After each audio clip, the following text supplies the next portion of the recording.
여러분 반갑습니다. 정박사입니다. 오늘 시장 대응 잘 하셨습니까? 최근 한 이 거래일간 증시가 녹록지 않은 모습이 연속이 되고 있죠. 지난주 금요일도 그렇고 오늘도 그렇고 증시 주변 상황 자체가 뭐 하나 해결되지도 않은 상태에서 지금 다가오는 굉장히 큰 이벤트가 시장에 대기가 되어 있기 때문에 시장이 더욱더 어려운 거라고 생각을 합니다. 뭐 지난주부터 이런 부분에 대해서 언급을 드렸었기 때문에 뭐 다들 인지는 하실 거라고 생각을 하지만은 사람이라는 게 그래요. 이게 매매를 많이 하는 사람들은 매매 중독에 걸리기 일쑤인데 시장이 안 좋을 때는 그러한 부분을 어찌됐든 손목을 꽉 묶어놓는 일이 있더라도 오늘 같은 날은 사실은 많이 참고 또 참고 또 참고 했어야 될 그런 시장의 모습이었다라고 생각이 듭니다. 장 초반부터 시가의 개파락이 크지 않았을 때부터 우리는 확인을 했어야 될 시장이고요. 미국 증시가 소비자 물가 지수에 의해서 마이너스 2% 하락을 했는데 국내 증시가 특히 코스닥이 갭상승을 한다. 왜 그럴까에 대한 부분도 많이 생각을 하셨어야 됩니다. 오늘 같은 경우에는 셀트리온의 이 불확실성 해소가 자리를 잡았기 때문에 시가총액 코스닥 1위와 5위 종목이 뭐 장 초반부터 7, 8% 갭을 들었기 때문에 시장에 일부 지수 왜곡 현상이 발생을 되었고 그로 인해서 지수가 잘 버티네 하고 생각을 하고 시장을 바라봤다면 오늘 큰 오산일 수밖에 없는 흐름으로 전개가 됐을 것 같고요. 그런 부분이 이제 단순하게 지수로만 시장을 판단해 버리면은 올 수 있는 이 판단 미스를 불러일으킬 수 있기 때문에 이런 점도 여러분들 잘 복기를 해 보시면 많은 도움이 되리라고 생각을 합니다. 자, 그럼 바로 시작을 해 보도록 하죠. 자, 원달러 환율이 심상치 않다. 1250원 돌파 직전에 다가왔고 다가오는 FOMC 미국 첫 금리 인상도 상당히 부담으로 느껴지는 시장 속에 러시아 디폴트도 부담이다. 그렇다면 답은 단순하게 보수적 관점에서 당일시장 주도 대장주만 공략하든지 쉬어야 되는 시장의 모습이고 결론적으로는 기다려야 된다라고 저는 생각을 합니다. 자, 오늘 지수죠. 뭐 지수 차트를 펴놓고 있진 않지만은 코스닥은 일단은 상승 출발을 오늘 했습니다. 그러다 보니까 뭐 코스닥 뭐 여실 없이 그냥 밀려 내려왔고 뭐 고점 대비해서 마이너스 2.4%가 빠졌기 때문에 굉장히 많은 종목군들이 빠졌다라고 볼 수 있겠죠. 자, 이것만 보더라도 오늘 시장 어려움을 보실 수 있을 거로 생각이 들고요. 보면은 원달러 환율이죠. 1242원을 넘었습니다. 자, 환율이 어느새 1200원을 돌파한 직후부터 하늘이 열린 것처럼 계속 움직이는데 이 내면의 근본적 이유를 우리는 정확히 인지를 하고 있어야 지금의 환율이 왜 이렇게 올라갔는지에 대한 명확한 판단을 낼 수 있을 거라고 생각을 하고요. 참 이 신용융자가 좀 단기간에 좀 줄어들면 좋을 텐데 뭐 지수가 좀만 반등을 했다면은 신용이 뭐 조 단위로 늘어나 버리니까 이번에도 시장이 약간 횡보를 하니까 신용융자가 대략 한 1조 5천억 정도 또 늘어났던 것 같습니다. 이런 부분이 또 증시가 흔들릴 때마다 증시의 추가 하락을 좀 만들어주는 요인이지 않나라고 생각이 들고 오늘 특히 시장을 보면 코스닥의 매도가 집중이 되었죠. 지난번에 이 제가 수급 분석 차트를 보여드렸던 적이 있었을 텐데요. 그 부분 이따가 다시 한번 체크를 해드리면은 코스닥을 3천억씩 그리고 코스닥에 5천억 매도가 나오는 경우가 굉장히 드뭅니다. 특히 최근에 시장을 보면 기관의 이 수급 동향보다도 외국인의 대량 매도가 있는 날에는 코스닥이 살아남을 수가 없는 흐름이 많다 보니까 오늘같이 외국인의 대량 매도가 코스닥에 집중이 된다라고 했을 때는 특히 이제 코스닥 지수와 연관 관계가 있는 종목군들은 전부 매매 대상에서 제외하고 조심해야 되는 날이었다라고 보여지고요. 환율을 보면 자, 2000 이때가 2020년도죠. 2020년도 초에 이 코로나 위기로 인해서 그 단기적으로 이게 일주일이기 때문에 단기적으로 급등을 한 적이 있습니다. 주봉상 종가 기준으로 지금 거의 최고점 라인에 와 있는데요. 어, 차트를 조금 크게 확대를 해서 보면 이 종가 구간이 대략 1250원이 좀 안 되는 자리입니다. 그래서 환율의 임기점을 1250원이라고 바라보는 거고요. 1250원이 넘게 되면 단기적으로 환율이 슈팅을 해버릴 수도 있는 구간이기 때문에 지금의 환율의 흐름은 비정상적이지는 않아요. 네, 그냥 정상적인 흐름 속에서 국내 이 경제 상황이 처한 위기를 그냥 환율에서 지금 반영을 하고 있다라고 봐야 될 것 같고요. 최근에 러시아 우크라이나 전쟁이 터진 이후에 주식시장의 상황을 보면은 전 세계 증시가 산유국 혹은 원자재, 광물 등이 많은 일부 세네 개 국가를 제외하면 전부 다 큰 폭의 하락을 보였습니다. 근데 아이러니하게도 대한민국의 코스닥과 코스피는 상승의 모습을 보였단 말이에요. 근데 이 부분에 대해서도 우리가 생각을 해봐야 될 문제죠. 왜 한국이 상승을 했는지 그런 부분도 우리가 생각을 해봐야 될 문제라고 보여집니다. 자, 전주 미 증시가 러시아 우크라이나 사태로 인한 인플레이션 급증에 따른 소비자 심리 지수 쇼크가 발생을 했는데 이에 따른 경기 침체에 대한 우려가 커진 가운데 종가 저가로 마감을 했습니다. 사실 러시아 우크라이나 지정학적 리스크로 하락하는 게 아니라 실적인 하락은 소비자 심리 지표의 급락이죠. 그 쇼크죠. 거기에 이 장기물, 단기물 미 국채 금리의 이 커브 현상이 조만간 발생할 수도 있다라는 우려감 등에 의해서 빠진 거기 때문에 사실상 러시아 전쟁에 대한 우려는 아닙니다. 경기 침체에 대한 우려가 지금 시장을 짓누르고 있다라고 판단을 해야 될 것 같고요. 환율이 1200원을 돌파하면서 슬금슬금 올라가더니 어느덧 1250원에 근접하려는 모습을 보이고 있습니다. 이는 분명 좋은 모습은 아니고 단순하게 좋은 모습은 아니라고만 생각할 게 아니라 왜 이럴까에 대한 고민도 해봐야 된다 생각이 들어요. 코로나 사태 때 환율이 급등하면서 한때 알게 모르게 은행권에서 초비상이 걸린 사태가 있습니다. 저는 제도권에 있던 사람들 통해 좀 들었었는데 급하게 달러를 구하러 다니는 은행 트레이더들도 굉장히 많았다라고 저는 그때 이야기를 들었었는데요. 그래서 우리나라가 긴급하게 미국과 통화 스와프를 체결을 했었죠. 네, 그 당시에 통화 스와프를 하고 그때의 위기를 모면한 겁니다. 그 당시에 우리나라 외환보유고 충분히 많았죠. 충분히 많은 상태에도 단기간에 대량의 외화 자금이 빠져나가게 된다면 단기적으로 흔들릴 수 있는 대외적인 체력이 매우 약한 상태에서 환율의 급등은 굉장히 우리나라 이 경제 체력이 여전히 약하구나라는 것을 보여주는 내용인데요. 올해 우리 한은 총재님이 퇴임하기 전에 우리나라 경제 상황이 매우 좋고 연속적인 흑자 기조를 보였기 때문에 그리고 코로나 사태도 진정이 되기 때문에 통화 스와프를 우리는 연장을 하지 않고 해제를 한다. 라고 해제를 해 놓은 상태입니다. 그러다 보니 지금 환율의 급등락이 초래됐을 때 막을 수 있는 카드가 없는 상황 속에서 환율의 문제가 저는 굉장히 관심을 가지고 봐야 될 상황으로 보여져요. 환율이 급격하게 올라갔을 때 통화 스와프라는 건 뭐냐? 말 그대로 마이너스 통장이라는 부분이죠. 내가 급할 때 바로 그냥 대출을 우리가 하게 된다면 대출하는 서류도 작성해야 되고 담보도 필요하고 뭔가의 조건도 있는데 그런 조건 없이 그냥 내가 가지고 있는 돈을 너한테 좀 맡겨 놓을게, 이만큼만 그냥 가져가고 나중에 갚을 때 내 돈 돌려줘, 이런 식으로 마이너스 통장 개념의 돈을 빼는 통화 스와프인데 단기적으로는 이게 연장이 안 돼 있는 상황입니다. 이런 부분에서 환율의 이 문제를 해결하기 위해서는 이제 아마 인수위가 끝나고 나서야 통화 스와프가 되기 걸로 보여지기 때문에 그 전까지는 굉장히 노이즈에 시달릴 수 있는 부분이 된 것 같아요.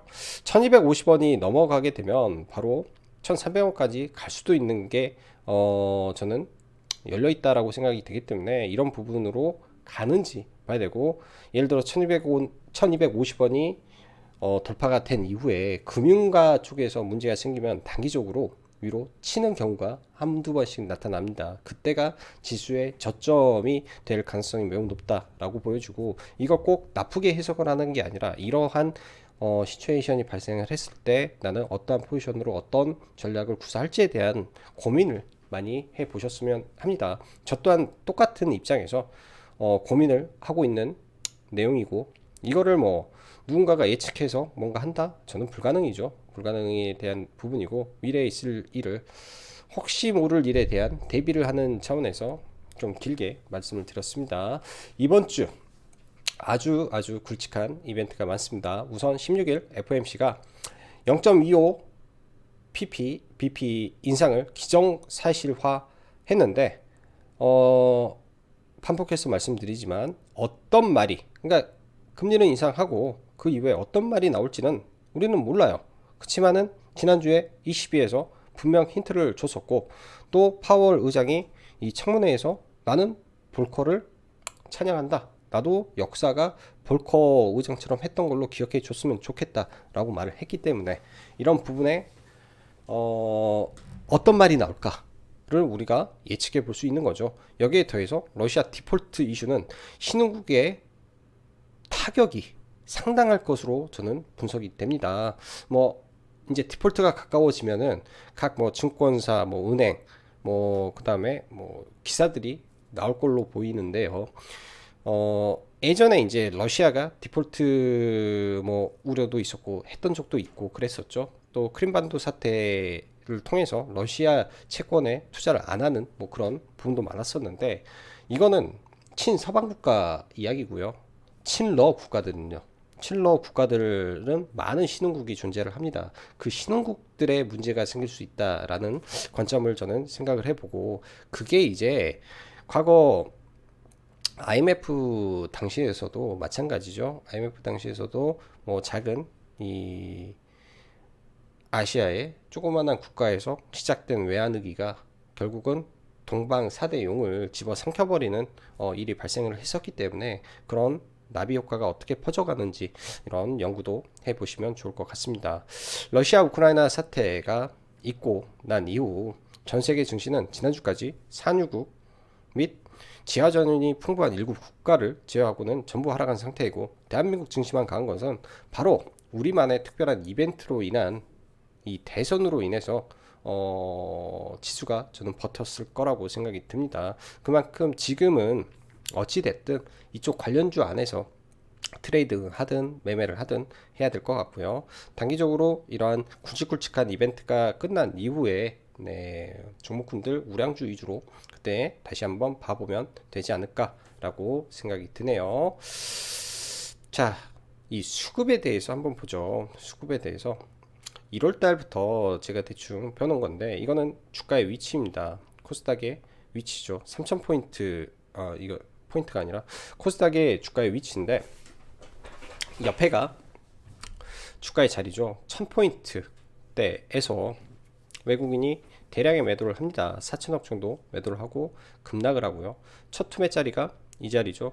950포인트, 925포인트에서 또한 3,500억대 연속적으로 매도를 하고 이렇게 가다가 대량의 매수를 두 번 해서 지수가 질적 반등 흐름을 해 주었다라고 보여집니다. 시그널은 이런 대량의 매수가 수반되는 거래가 나오는지를 봐야 될 것 같고, 외국인의 이 매매 동향에 따라서 코스닥이 굉장히 좀 많은 변동을 보이고 있기 때문에 그 점을 우리가 확인을 하고 시장에 대응을 해야 될 것으로 저는 생각이 듭니다. 그 점을 보면은 개인들은 다 고점에서 대량 매수가 자꾸 들어와요. 고점에서 대량 매수가 들어오고, 이런 자리에서도 대량 매수가 들어온 이유가 항상 좀 밀리는 자리가 많기 때문에, 이런 수급, 아직은 수급에 뭐 명확한 변화의 시그널이 없다라고 봐야 될 것 같습니다.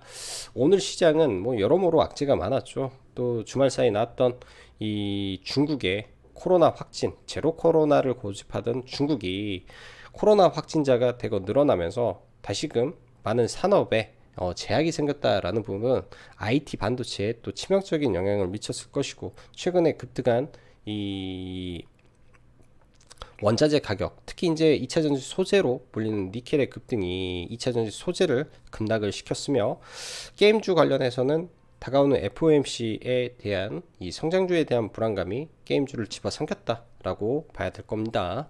자, 지수 보죠. 지수.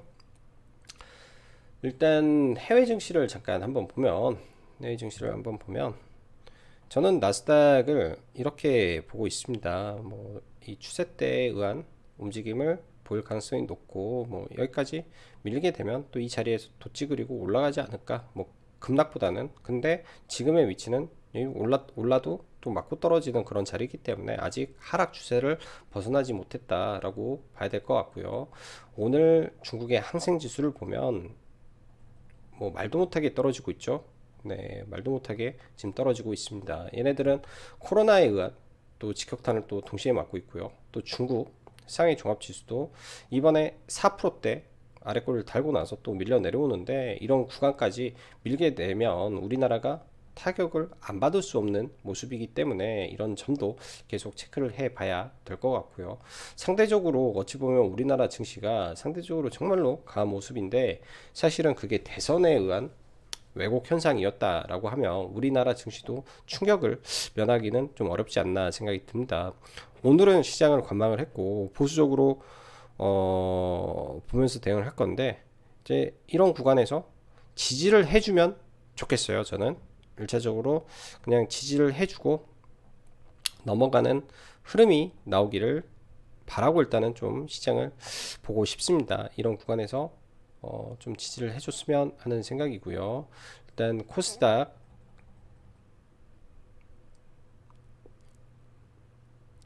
주봉으로 봐야 되겠다. 주봉으로 보면, 네, 주봉으로 봤을 때 이 주봉에서 122평선이 있는데 이 주봉의 이평선을 안 깨는 게 좋습니다. 생명선이라고 하는 이 장기 이평선이 있는데요. 주봉에 이 장기 이평선이 깨지면 큰 틀에서, 네, 급락 흐름이 자주 발생하는 주봉의 위치이기 때문에 지금의 구간이 확인이 필요한 자리라고 저는 보여져요. 항상 이게 이평선의 첫 키스의 자리는 반등이 나옵니다. 이평선의 첫 키스의 자리는 반등이 나오는데 그 반등이 강하지 않다면 이게 저항으로 작용을 해버리죠. 지금 이 위치가 주봉상 그런 자리일 수도 있기 때문에 이 위치를 밀려서 이번 주에 마감을 하고 이렇게 밀어버리면은 이 하락의 강도가 조금 깊어질 수도 있다 정도로 열어놓고 시장을 바라보시면 좋을 것 같아요. 그만큼 환율이라든지 대외 여건이 녹록하지는 않다 정도에서 지수는 그렇게 보고요. 자, 종목군들 보죠. 먼저 삼성전자부터 하나 볼게요.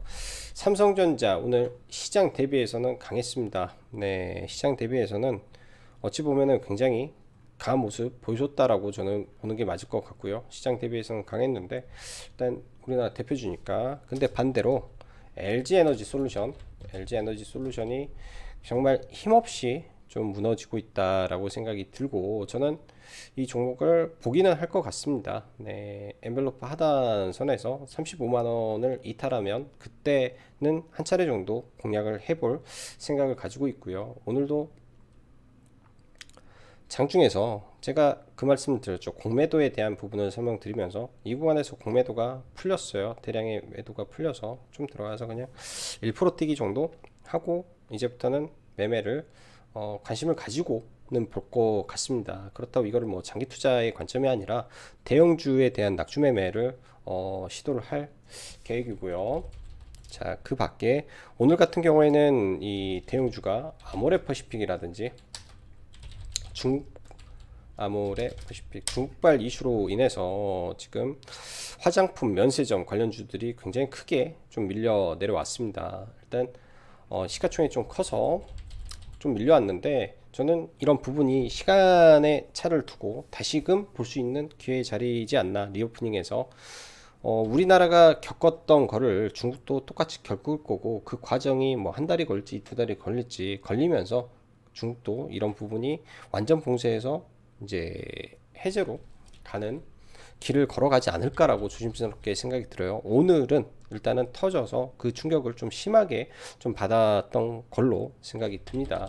자, 뭐 신세계라든지 어제까지 좋았던 모습인데 일단은 단기적으로는 이쪽보다는 리오프닝이 중국발로 좀 무너졌기 때문에 한동안은 조금 지지부진한 흐름이 나오는지만 체크를 해보고 이 정치 관련된 섹터에 조금 더 집중을 하는 게 좋지 않나 생각이 듭니다. 자, 현대건설 건설주들 볼게요.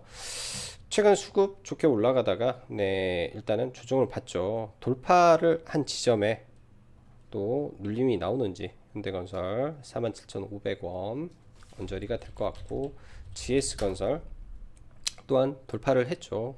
강하게 돌파를 한 이후에 이런 구간에서 눌림이 나오는 자리가 있는지 체크를 해보면 좋을 것 같습니다.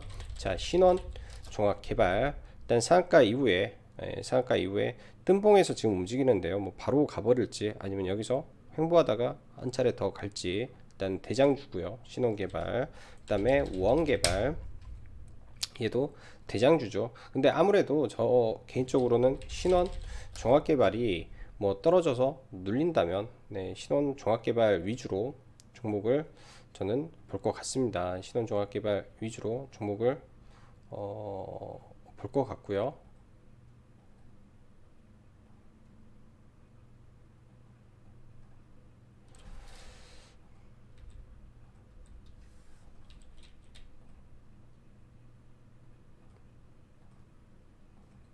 신원 종합개발 위주로 볼 것 같고, 그 밖에 이제 뭐 고려 시멘트라든지 종목군들 지금 단기적으로 박스권을 만들었는데, 이런 종목군들은 이제 5일선 타는 매매를 해야 되고, 자연과 환경이 있죠. 자연과 환경도 상당히 강했던 종목입니다. 상당히 강했던 종목이라 뭐 최대한 많이 확장을 한다면 자연과 환경까지 놓고 보면서 대응을 하면 좋을 것 같아요. 전부 다 뭐 의미 있는 돌파 구간이라든지 의미 있는 지지 구간에서의 눌림 정도 대응하면 될 것 같고, 자, 원전 섹터 보죠. 자, 두산중공업 어제 남은 물량은 오늘 전량 매도를 하면서 좀 마감이 됐습니다. 사실 생각보다 뭐 갭이 크지 않아서 시가에 올라갈 때 한 1% 정도 추가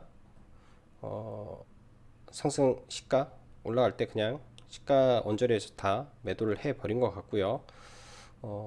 그렇게 크게 오늘 재미는 못 본 것 같아요. 시가에 그냥 팔아버렸기 때문에 재미는 못 본 것 같고, 추가적으로 상승도 1%뿐이 안 나왔는데, 일단 저는 원전은 다소 좀 높다라는 인식이 있어서 추후에 눌렸을 때 봐보려고 합니다. 먼저 보성파워텍부터 1등 종목이죠. 보성파워텍 1등 종목인데, 더 올라가게 되면 단기과열에 들어가기 때문에 주가는 더 끌어올리지는 않을 걸로 생각이 듭니다. 이 상태에서 만약에 뭐 시장의 영향에 의해서 급락이 나온다든지 했을 때 한번 보기 위해서 계속 체크를 할 거고요.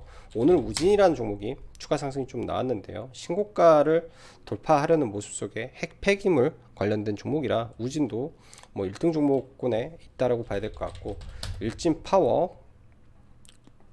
일진파워도 강하게 돌파하는 자리로 내려온다면, 강하게 돌파하는 자리로 내려온다면 눌림 구간을 이용해서 매매를 해 볼 수 있는 종목이라고 보여집니다. 그 밖에는 사실 지금은 A급 종목이 눌렸을 때 하는 거지, 올라갈 때는 다 같이 올라가지만 눌릴 때는 A급 종목만 반등을 해주기 때문에 이런 쪽만 봐야 됩니다. 자, 디지털 정부를 표방하는 이 윤석열 호조, 전일 시간에서, 그러니까 전일 상한가에 갔던 데이터 솔루션 오늘도 변동성 많이 주고 장중 한때 뭐 10몇 프로 대까지 좀 상승이 나왔는데요. 10몇 프로 대까지 상승이 나왔는데, 이 종목은 제가 개인적으로 별로 그렇게 좋아하지 않아서 밑에에서는 공략은 하지는 않았습니다. 이거 말고 또 줌인터넷과 대신정보통신이 어제 시간에 좋은 모습을 보였는데요. 줌인터넷 같은 경우가 이제 기존에 이 기준봉이 있는 상태에서 오늘 갭이 들다 보니까 시가부터 굉장히 좀 강하게 올라갔던 것 같습니다. 너무 빨리 움직여서 시가부터는 공략은 하지는 못했고요. 보시다시피 굉장히 빠른 상승세를 보였기 때문에 시가부터는 좀 보지는 못했고, 이 구간 강하게 시세 주고 눌렸을 때 이 아래에서 좀 잡아서 이때 뭐 전량 매도를 하고, 이 자리죠. 이 자리 박스권을 돌파하고 눌렸을 때 들어가서 여기서 분할 매도를 다 했는데, 오늘은 시장이 불안해서 상따를 안 하려고 했는데 뭐 갑자기 무너지길래 또 아래에서 잡아서 일부만 물량을 가지고 나머지는 또 상한가에 매도를 하고 마무리를 졌던 것 같습니다. 오늘은 거의 대부분의 수익은 뭐 이 종목에서 냈던 것 같고요. 어제 이제 건설주에서 태영 건설 우를 사실 물량을 일부 남겨놨었는데 물량을 일부 남겨놨었는데 시가를 너무 싸게 팔았던 것 같아요. 시가 뭐 4% 갭이 뜨긴 했는데 한 20% 정도 더 올라가서 이건 조금 아쉬웠던 것 같습니다. 우선주기도 하고 우선주가 신원종합개발도 그렇게 강한 모습도 아니어서 이건 좀 매도를 했는데요. 지금 이런 건설주 안에서 급등락하는 대장주 위주로 지금 시장을 바라봐야 되는 시장이다라고 생각이 드네요. 자, 제약바이오 보죠. 셀트리온에 대해서 네, 제가 공매도 영상을 하나 찍어 놓은 부분이 있습니다. 그리고 우리 회원님들한테는 이 돌파에 대한 흐름도 설명을 많이 드렸던 종목이고요. 돌파라는 게 이런 호재에 의해서 가는 종목은 시가에 따라 잡으면 바보인데 이 박스권을 그리는 형태에서 올라가는 종목은 이런 좁은 박스권을 돌파하면 이때가 이제 시세 분출하는 지점이 나오는 경우가 굉장히 많죠. 오늘 이런 종목이 상당히 많았어요. 알랩도 아침에 호재에 의해서 급등한 이후에 이 좁은 박스권을 돌파하고 시세를 분출하는 이런 일련의 패턴들에 대한 이해가 있으면은 뭐 이런 종목군들은 충분히 매매를 할 수 있지 않았을까라고 보여집니다. 셀트리온도 오늘 저는 매매를 좀 했었고 그 전에부터 매매를 여러 차례 했는데요.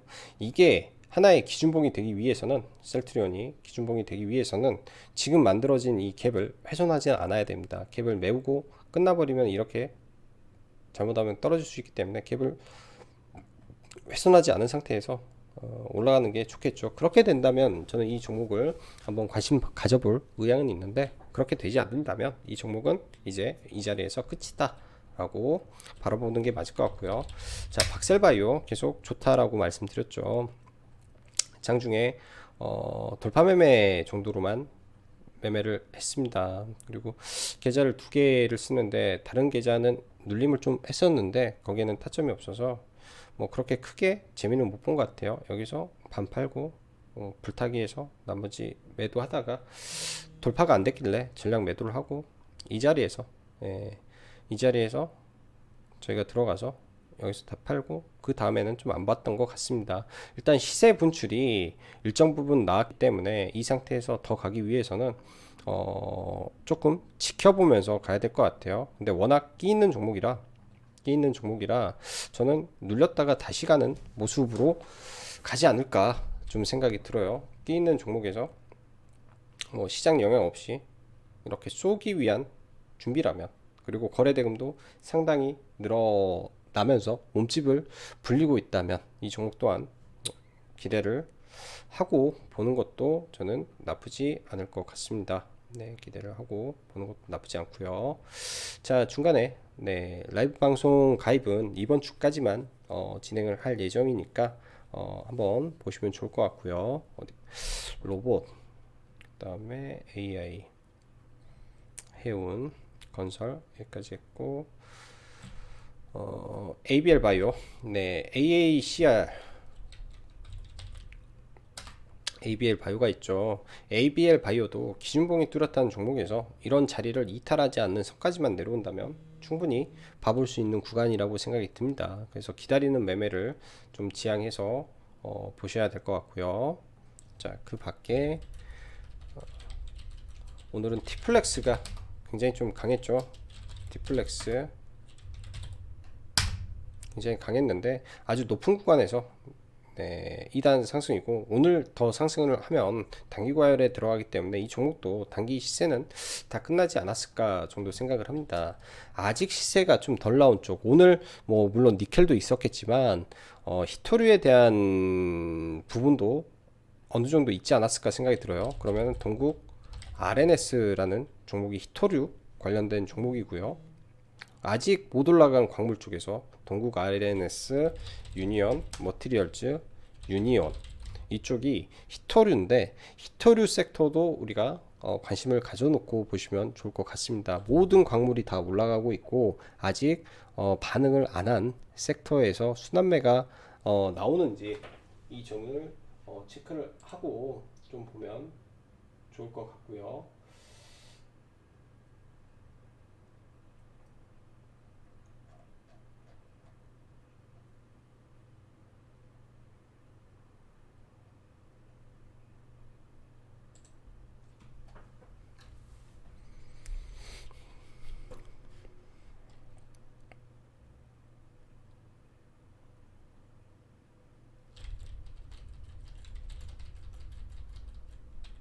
그 다음에 친환경 섹터 OCI 그리고 CS 윈드 시장 대비해서 굉장히 수급이 좋기 때문에 이 수급의 연속성을 보면서 눌림으로 관심을 가져보시면 좋을 것 같습니다. 자, 오늘 시장 많이 어렵네요. 많이 어렵고 좀 답답한 모습인데 다들 뭐 큰 피해 없이 잘 대응하셨으면 좋았을 거라고 생각이 듭니다. 자, 오늘 방송 여기까지 마치고 내일도 성공 투자하는 하루 되시기 바랍니다. 감사합니다.